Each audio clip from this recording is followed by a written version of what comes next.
When I was in medical school, I started school with 3 children, and I says I want to be able to be around for these children. I don't want to be an absent father, and so what I would do is I'd come home to study. I was able to be in the exact same room with these children, and they could be crawling on me and talking to me, and I could actually focus and get to the point where I could completely study. It allowed me to be there. It allowed me to take breaks and actually play with my children and be home when they were getting ready for bed, being home when they were saying their prayers and so forth at night. And this was very, very important to me. And what I didn't realize at that time is that I had found a powerful tool, a powerful method to get control of my time, to get control of my focus, and to really be able to focus and get things done at a more rapid rate, at a deeper level, and really be able to function while still doing those things that were most important to me. My most important jobs, my most important responsibilities are my family, my wife, and my children, and being there for them, and my God, of course. But the point is, being able to do this was invaluable learning this technique. It was until years later that I actually found out I was accessing a very, very powerful tool, a form of mindfulness. So a lot of times when people hear mindfulness, they actually they start thinking about meditation, and that's one of the ways you can get into mindfulness, but I'm going to come back to that.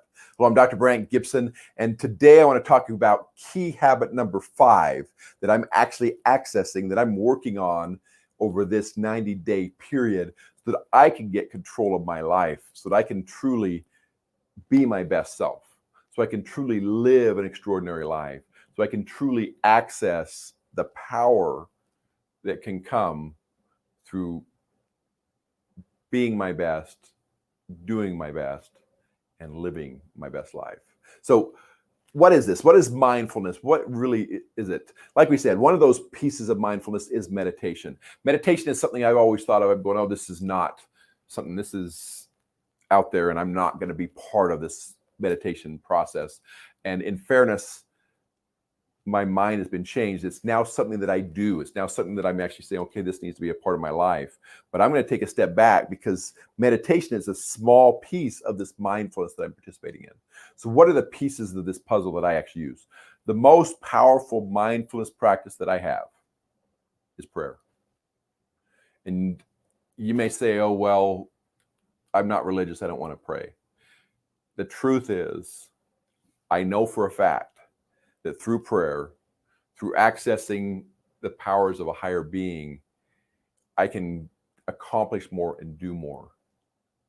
And my belief, my knowledge is that it's because I'm getting additional help, additional resources to do this.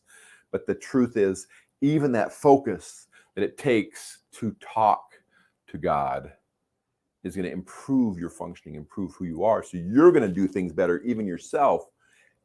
And then in addition, you get the additional help. So most powerful mindfulness practice I have, prayer.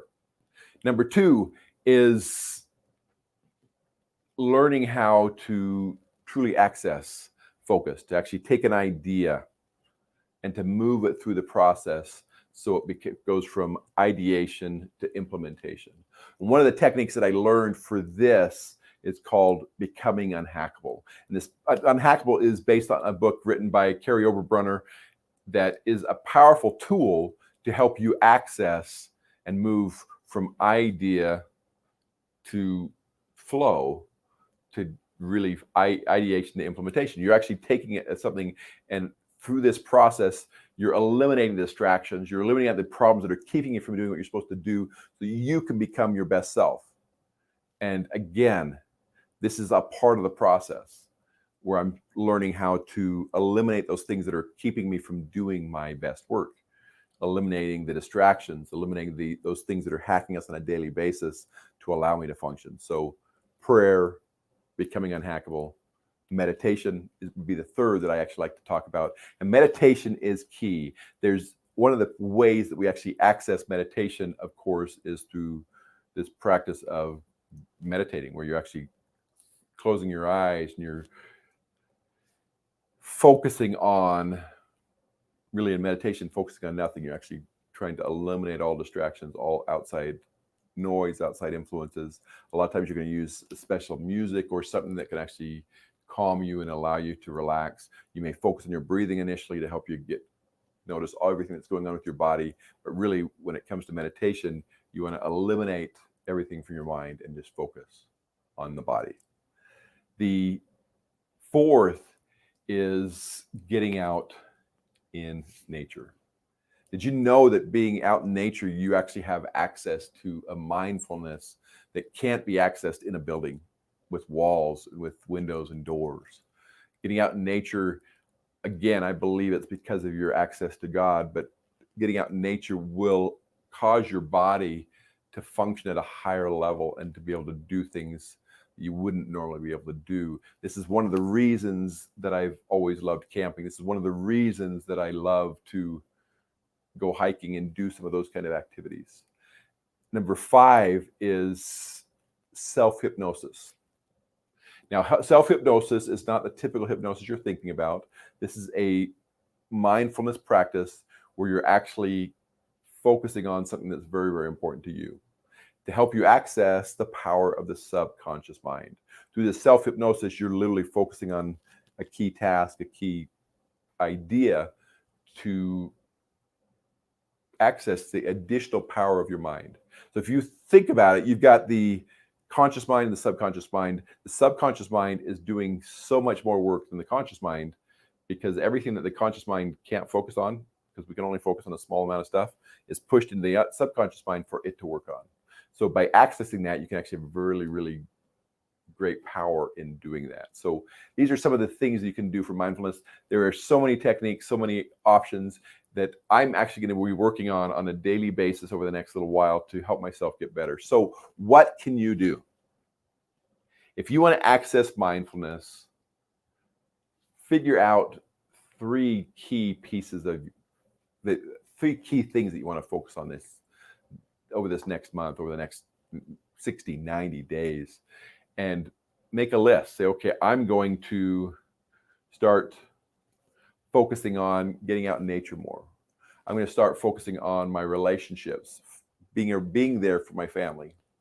I want to learn about becoming unhackable. I would love to help you with that.